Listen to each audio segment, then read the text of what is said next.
বছরের যে নির্যাতন নিপীড়ন হয়েছে তার রিয়াকশন হিসেবে বিএনপি জামাতের গুম খুন হত্যা হামলা মামলা গায়েবী মামলার যেইভাবে নিপীড়নের মধ্যে পড়েছে রিভেঞ্জের যেই দিকটা মানুষ আশঙ্কা করছিল এবং আওয়ামী লীগের নেতারাই বলছিলেন যে 5 লাখ 10 লাখ লোক মেরে ফেলবে এক রাতের মধ্যে।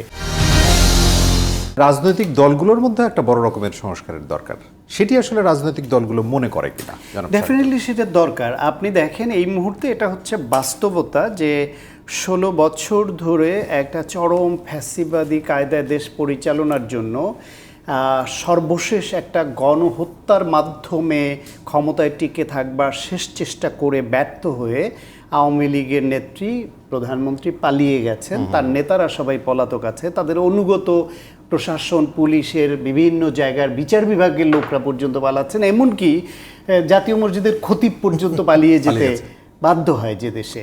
এই পরিস্থিতি তৈরি হয়েছে, সেইখানে এই সময় বাংলাদেশের রাজনৈতিক শক্তি হিসেবে প্রধান শক্তি দল আছে ধরেন 3টা, বিএনপি, জাতীয় পার্টি, জামাত ইসলামী।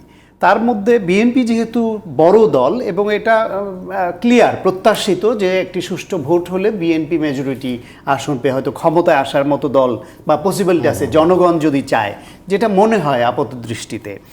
সেই ক্ষেত্রে সেই বিএনপি নিজেদের কি সংস্কারের দিকে যাচ্ছে বা চেঞ্জটা কি, মানে ভিজিবল চেঞ্জ যেটা আমি বলবো, এই বিএনপিকে কি দেখেছেন আগে এরকম ছিল যে এইবার গণহত্যার পরে পালিয়ে যাবার পরে যে পট পরিবর্তন হলো, 16 বছরের যে নির্যাতন নিপীড়ন হয়েছে তার রিয়াকশন হিসেবে বিএনপি জামাতের গুম খুন হত্যা হামলা মামলা গায়েবী মামলার যেইভাবে নিপীড়নের মধ্যে পড়েছে রিভেঞ্জের যেই দিকটা মানুষ আশঙ্কা করছিল এবং আওয়ামী লীগের নেতারাই বলছিলেন যে 5 লাখ 10 লাখ লোক মেরে ফেলবে এক রাতের মধ্যে, সেটি কিন্তু বিএনপি জামাত করেনি। তাদের নেতৃত্ব কঠোরভাবে নিয়ন্ত্রণ করেছে বলেই সেটি করেনি। আওয়ামী লীগের 5 তারিখ পর্যন্ত হয়েছে আন্দোলন, উভয় পক্ষই মারা গেছে, বরং পুলিশের গুলিতে আওয়ামী লীগের ছাত্রলীগের প্রকাশ্য গুলি করেছে, ভিডিও ফুটেজ আছে, তাতে ছাত্র জনতা মারা গেছে হিউজ নাম্বার। কিন্তু বিএনপি বা জামায়াত কোনো আওয়ামী লীগ নেতাকে কুপিয়ে পিটিয়ে গুলি করে মেরেছে বাড়ি ঘরে গিয়ে এটা পাবেন না। কোথাও কোথাও একটু আগুন লেগেছে, ভাঙচুর হয়েছে, সেটা একটা মব তৈরি হয়েছে, সেটা কোনো একক দলের বিষয় ছিল না। সেই চেঞ্জটা কিন্তু বিএনপির আছে। মন্দিরে বিভিন্ন জায়গায় পাহারা দিয়েছে, মাদ্রাসার ছাত্ররা, জামাত ইসলাম, বিএনপির লোকজন পাহারা দিয়েছে যাতে ভাঙচুর করে নাশকতা করে তাদের উপর দোষ চাপাতে না পারে। এমনকি তারপরে দেখেন এই বিএনপির সাংগঠনিক সম্পাদক লেভেলের ভালো নেতা যাদের ইমেজ খুব ভালো, এমন নেতাদেরও বহিষ্কার করে প্রাথমিক সদস্য পদে স্থগিত করছে।